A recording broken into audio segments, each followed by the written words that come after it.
ఏపీలో రాజకీయ సమీకరణాలు వేగంగా మారుతున్నాయి. ఏపీలో టీడీపీ జనసేన పొత్తు ఖాయమైంది. బీజేపీ ఈ రెండు పార్టీలతో కలుస్తుందా లేదా అనేది స్పష్టత రావాల్సి ఉంది. ఇదే సమయంలో విజయవాడ టీడీపీ రాజకీయం ఆసక్తికరంగా మారుతుంది. పొత్తు కారణంగా ఎవరికి సీటు వస్తుందనేది ఉత్కంఠ పెంచుతుంది. ఈ సమయంలోనే కేశినేని చిన్ని జనసేన అధినేత పవన్ కళ్యాణ్తో సమావేశమయ్యారు. కీలక హామీ దక్కినట్లు చెబుతున్నారు. విజయవాడ టీడీపీ రాజకీయం ఆసక్తికరంగా మారుతుంది. టీడీపీ జనసేన పొత్తుతో సీట్ల కోసం ఆశావాహుల సంఖ్య పెరుగుతుంది. విజయవాడ పశ్చిమం సీటు కోసం టీడీపీలో పోటీ కొనసాగుతుంది.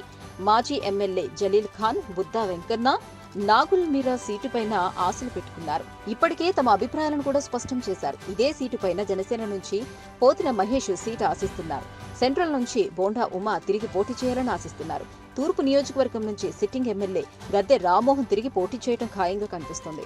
ఇక ఎంపీగా కేశినేని నాని పోటీపై సస్పెన్స్ కొనసాగుతుంది. విజయవాడ నుంచి టీడీపీ ఎంపీ అభ్యర్థిగా చిన్ని పేరు ఖాయమైందని ప్రచారం సాగుతుంది.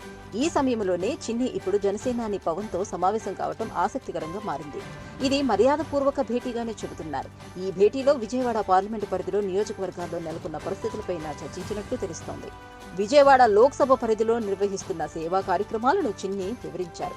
రెండు పార్టీలను కలుపుకుంటూ ముందుకు వెళ్తున్నట్లు తన కార్యక్రమాల గురించి చెప్పుకొచ్చారు. అదే సమయంలో పవన్ జనసేన టీడీపీ కార్యకర్తల మధ్య సమన్వయం గురించి ఆరా తీసినట్లు తెలుస్తోంది.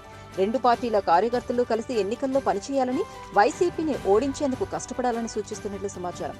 విజయవాడలో భారీ బహిరంగ సభకు చంద్రబాబు, పవన్ హాజరు కావాలని కోరినట్లు తెలుస్తోంది. విజయవాడలో భారీ బహిరంగ సభకు చంద్రబాబు, పవన్ హాజరు కావాలని కోరినట్లు తెలుస్తోంది. చంద్రబాబు అరెస్టు సమయంలో మద్దతుగా నిలిచినందుకు పవన్ కు చిన్ని ధన్యవాదాలు తెలిపారు.